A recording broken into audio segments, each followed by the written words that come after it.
জাহান্নামী চিৎকার করবে আর বলবে, আল্লাহ একটু সময় দেন, একটু বিরতি দেন, একটা মিনিট কদ্দুর আমারে জিরাইতে দেন, আমি পারতেছি না মালিক, আগুনে।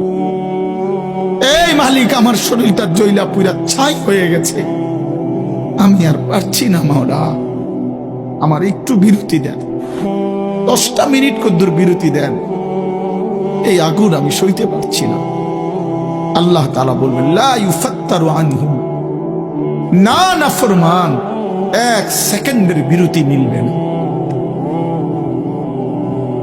ওয়াহুম ফীহি মুবলিসুন, আল্লাহ বলে জাহান্নামী চিরদিন অনন্তকাল মলিন চেহারা, বিমর্ষ চেহারা নিয়েই পড়ে থাকবে, কোনদিন তার মুখে হাসি ফুটবে না।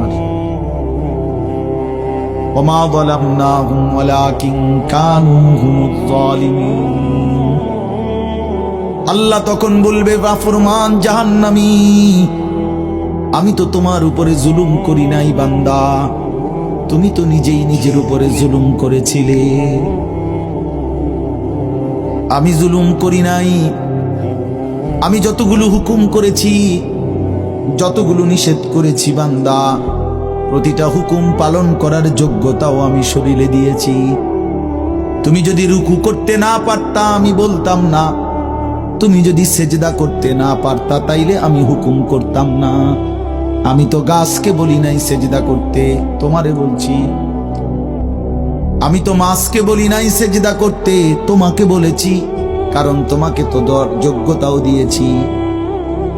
ইন্না হাদাইনাহুস সাবিলা, আল্লাহ বলেন আমি তো বুঝাইবার জন্য আমার পক্ষ থেকে প্রতিনিধিও পাঠিয়েছি, আমি তো বুঝবার জন্য আসমানি কিতাবও দিয়েছি, নবীও দিলাম, রাসূলও দিলাম, উলামায়ে কেরামকেও দিলাম, কিতাবও দিলাম, শরীরেও মানার যোগ্যতা দিলাম, তাইলে কেন পারলা না বান্দা?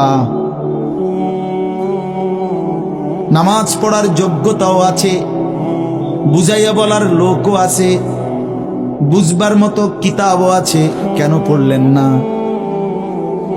বলেন? আপনারা যে কেউ যদি সিদ্ধান্ত নেন 2 রাকাত নামাজ পড়বেন, তাহলে আপনাদের শরীরে পড়ার যোগ্যতা আছে কিনা? আপনারা যদি সিদ্ধান্ত নেন কিভাবে পড়বো, তো এই কথা বুঝাইয়া বলার জন্য কোনো আলেম আছে কিনা? যদি বলেন কোরআন থেকে কইলেন, তো এটা দেখানোর মতো কিতাব আছে কিনা? তো কি সমস্যার কারণে পারলেন না? বন্ধু বলেন, প্রিয় ভাই বলো, আমার নওজোয়ান সন্তানরা বলো, ভাইয়া কি কারণে পারলা না?